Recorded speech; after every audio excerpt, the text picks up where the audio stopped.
ഇന്നലെ നാട്ടിലേക്ക് വിളിച്ചപ്പോൾ ഒരു സുഹൃത്ത് വളരെ ആഹ്ലാദപൂർവ്വം ചോദിക്കുകയുണ്ടായി, ന്യൂയോർക്ക് സിറ്റിയിൽ ഒരു സ്ത്രീ ഓടയിൽ വീണ് മരിച്ചുവല്ലേ.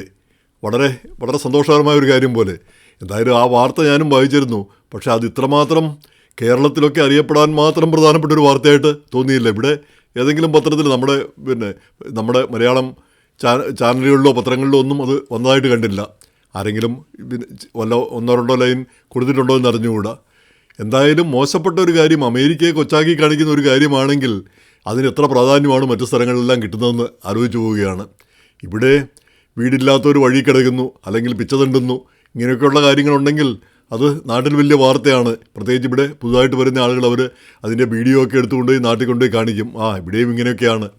മനുഷ്യരെല്ലാവരും ലോകത്തിലെല്ലായിടത്തും ഒരുപോലെ തന്നെയാണ്, അതിന് വ്യത്യാസമൊന്നുമില്ല. അവിടെ ഇവിടെയും പണമില്ലാത്തവൻ ഈ രീതിയിലൊക്കെ തന്നെയാണ് കഴിയുന്നത്. ആ നാട്ടിലും അങ്ങനെ തന്നെ. നാട്ടിൽ പണമില്ലാത്തവർ കൂടുതലുണ്ട് എന്നുള്ളതാണ് നാട്ടിലെ പ്രശ്നം, ഇന്ത്യയിലെ പ്രശ്നം. കാരണം അവിടെ അതിനുള്ള റിസോഴ്സസ് ഇല്ല. ഇവിടെ റിസോഴ്സസ് ഉണ്ട്. ഇങ്ങനെ ആവേണ്ട കാര്യമില്ല. ഈ വീട് വഴിയിലൊക്കെ കിടക്കേണ്ട കാര്യമില്ല. പക്ഷേ അങ്ങനെ കിടക്കുന്നു. ഇനി അവരെ കൊണ്ടുപോയി എവിടെയെങ്കിലും താമസിപ്പിക്കാൻ ശ്രമിച്ചാലും അവർ ആ വീട്ടിൽ താമസിക്കാൻ ഇഷ്ടപ്പെടുന്നില്ല. ഇങ്ങനെ കഞ്ചാവൊക്കെ അടിച്ച് ഇങ്ങനെ വഴിയിൽ താമസിക്കുന്നതാണ് പലരും ഇഷ്ടപ്പെടുന്നത് എന്നാണ് പറയുന്നത്. അപ്പോൾ അതൊരു സാമൂഹിക പ്രശ്നം, മാനസിക പ്രശ്നം, ഇതെല്ലാം ഉണ്ട് അക്കാര്യത്തിന് പിന്നിൽ. അപ്പോൾ ഈ ഓടയിൽ നിന്ന് വീണ സ്ത്രീ അത് വളരെ ഫിഫ്ത്ത് അവന്യൂ 55-ാം സ്ട്രീറ്റ് 56-ാം സ്ട്രീറ്റിലോ മറ്റാണ് സംഭവിക്കുന്നത്. അപ്പോൾ അവർ കാറിൽ നിന്നിറങ്ങുന്നു. അത് മെഴ്സഡീസ് ബെൻസാണ്. അപ്പോൾ ഇതിലെ പ്രധാനപ്പെട്ട ഒരു കാര്യം ഈ നാട്ടിലെ പത്രക്കാർ മറന്നുപോകുന്ന ഒരു കാര്യമുണ്ട്. അത് ഞാനിപ്പോൾ പറയാം.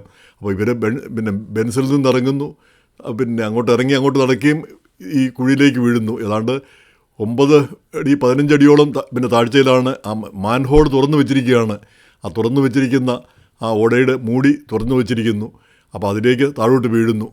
അപ്പോൾ ആ ചൂടുള്ള ദിവസമാണ്, കടുത്ത ചൂടുള്ള ദിവസമാണ്. ആ ചൂടിൽ അവരങ്ങോട്ട് താഴോട്ട് വീണു. അതിലൂടെ ഒഴുകുന്ന വെള്ളമാണെങ്കിലും ചൂട്, ആ അന്തരീക്ഷം മുഴുവൻ ചൂട്, ആ ചൂട് വായു ശ്വസിക്കുകയും ശരീരമെല്ലാം പൊള്ളിപ്പോവുകയും ചെയ്തു എന്നാണ്. അതുപോലെ തന്നെ നെഞ്ചൊക്കെ പോയി ഇടിച്ച് എവിടെയോ ഇടിക്കുകയും ഒക്കെ ചെയ്തിരിക്കുന്നു. അപ്പോൾ അവരെ ഒരു 20 മിനിറ്റിനകം ആളുകളെല്ലാം കൂടെ വലിച്ച് പുറത്ത് ഇറക്കി. പക്ഷേ അപ്പോഴത്തേക്ക് അവർ മരിച്ചു. ഞാൻ മരിക്കാൻ പോകുന്നു എന്നും പറഞ്ഞ് അവർ നിലവിളിക്കുകയും ചെയ്തതാണ്. അപ്പോഴത്തേക്കെല്ലാം ആളുകൾ ഓടിക്കൂടി അവരെ പുറത്ത് എത്തിക്കുകയാണ് ചെയ്യുന്നത്. പക്ഷേ ആശുപത്രി ചെല്ലുന്നതിന് മുമ്പ് തന്നെ അവർ മരിച്ചു എന്നാണ് പറയുന്നത്. മെഡിക്കൽ എക്സാമിനർ റിപ്പോർട്ടിൽ പറയുന്നത് ഇവർ ഈ ചൂട് കൊണ്ട്, കടുത്ത ചൂട്, ആ മാൻഹോളിൻ്റെ ഉള്ളിൽ അതുപോലെ കടുത്ത ചൂടായിരുന്നു. ചൂട് കൊണ്ടും വീണതുകൊണ്ടുള്ള ഈ ആക്സിഡൻറ്റ് മൂലം ഉള്ള പരുക്കം കൊണ്ടാണ് മരിച്ചതെന്നാണ് പറയുന്നത്. റിപ്പോർട്ട് വന്നിരിക്കുന്നത്, അല്ലാതെ മറ്റതിൽ ഫൗൾ പ്ലേ ഒന്നുമില്ല എന്ന്. അപ്പോൾ ഇതിൽ ഈ മാൻഹോളിനെ പറ്റി പറയുന്നതിന് മുമ്പ് വേറൊരു കാര്യം, ഈ സമയത്ത് ആ സ്ത്രീ ഏതാണ്ട് രാത്രി 8 or 9 ഒക്കെ ആയ സമയത്താണ് അവർ പോയത്.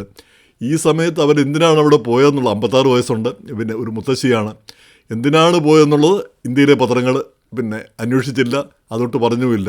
അതായിരുന്നു പ്രധാനപ്പെട്ട ന്യൂസ്. അതായത് അവർ ഈ ഓഫീസുകളൊക്കെ ക്ലീൻ ചെയ്യുന്ന ഒരു ലേഡിയാണ്. ഈ ക്ലീനിങ് വർക്ക് അത് ചെയ്യാനായിട്ട് പോയതാണ്. ഒരു നൈറ്റ് ഷിഫ്റ്റ് ചെയ്യാനായിട്ട് പോയതാണ് അവർ. അപ്പോൾ ക്ലീനിങ് ലേഡി ആണെന്ന് പറഞ്ഞിരുന്നെങ്കിൽ ഒരുപക്ഷെ ഇന്ത്യയിൽ അത്രയ്ക്ക് വാർത്താ പ്രാധാന്യം കിട്ടുകയില്ലായിരുന്നു. ക്ലീനിങ് ലേഡിയൊക്കെ ആണെങ്കിൽ പോട്ടെ, അതും അവർ ബെൻസിലൊക്കെ വന്നിറങ്ങി എന്നുള്ളതാണ് പ്രധാനപ്പെട്ട കാര്യം. അപ്പോൾ ക്ലീനിങ് ലേഡിയാണെങ്കിൽ അവർ ബെൻസിലൊക്കെ വന്ന് ഇറങ്ങിന്നിരിക്കും. അപ്പോൾ ആ ക്ലീനിങ് ജോലി ചെയ്യുന്നയാൾക്ക് ബെൻസിൽ വരാം എന്ന് മാത്രമല്ല, അവർക്ക് ആ സമയത്ത് ജോലിക്ക് വരാം. ഈ ക്ലീനിങ് ജോലിക്കൊരു മോശവുമില്ല. ഇക്കാര്യങ്ങളൊന്നും നമ്മുടെ നാട്ടിലെ റിപ്പോർട്ടുകളിലൊന്നും വരികയുമില്ല.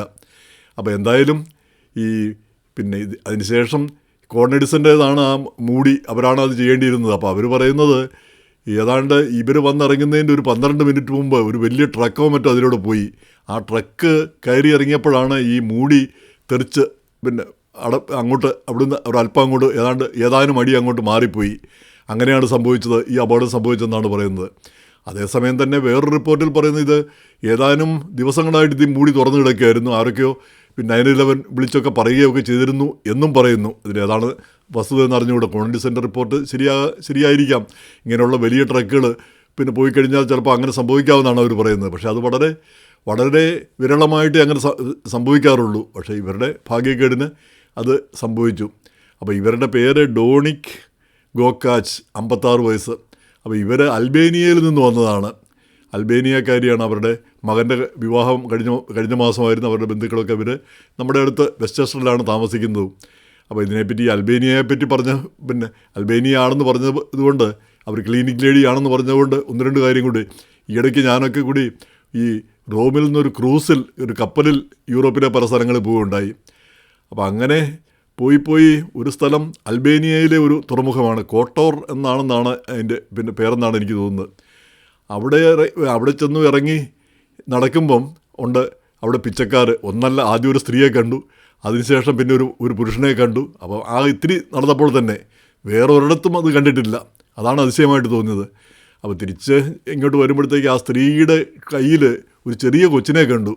ആ ചെറിയ കൊച്ചിനെ കണ്ടതുകൊണ്ടൊരു സഹതാപം. അത്രയും ചെറിയ കൊച്ച് 2 വയസ്സോ 2 വയസ്സിൽ കൂടുതലില്ലാന്ന് തോന്നുന്നു. അപ്പോൾ ഞാൻ അവരോട് ചോദിച്ചു, $1 എടുക്കുമോ? യൂറോ കയ്യിലില്ല. എടുക്കുമെന്ന് പറഞ്ഞു. അപ്പോൾ പിന്നെ ഒരു $2 കൊടുത്തു. അപ്പോൾ ആ സ്ത്രീ ആ കൊച്ചിനോട് എന്തോ പറഞ്ഞു. ആ കൊച്ചു ചിരിക്കുന്നത് കണ്ടിട്ട് എന്തോ ഒരു സന്തോഷം, ഇത്രയും മനോഹരമായിട്ടുള്ളൊരു ചിരി കണ്ടതായിട്ട് എനിക്ക് തോന്നുന്നില്ല. അപ്പോൾ പിന്നെ ഞാൻ പോയി ഒരു $2 പിന്നെ കൊടുത്തു. അപ്പോൾ ഈ വേറൊരു സ്ഥലത്തും ഇങ്ങനെ പിച്ചക്കാർ വേറൊരു പിന്നെ പാശ്ചാത്യ പിന്നെ യൂറോപ്യൻ രാജ്യങ്ങളിൽ അങ്ങനെ കണ്ടിട്ടില്ല.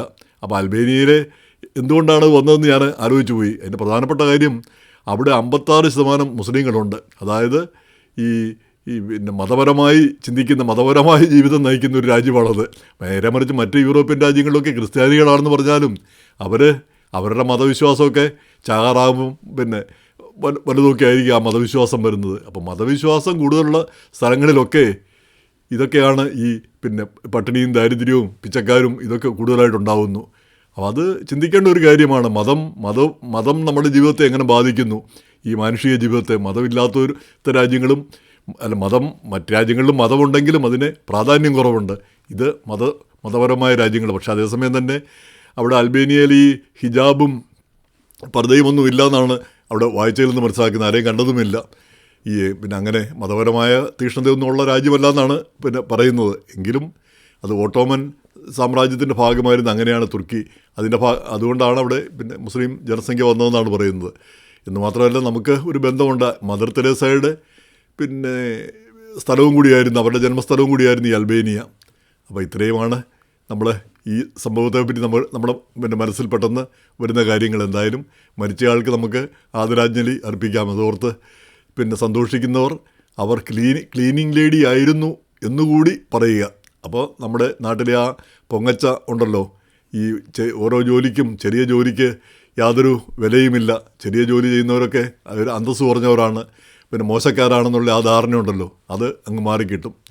ആ ക്ലീനിങ് ലേഡി ആണെങ്കിലും ബെൻസിലൊക്കെയാണ് വന്നിറങ്ങിയതെന്നും ഓർക്കുക.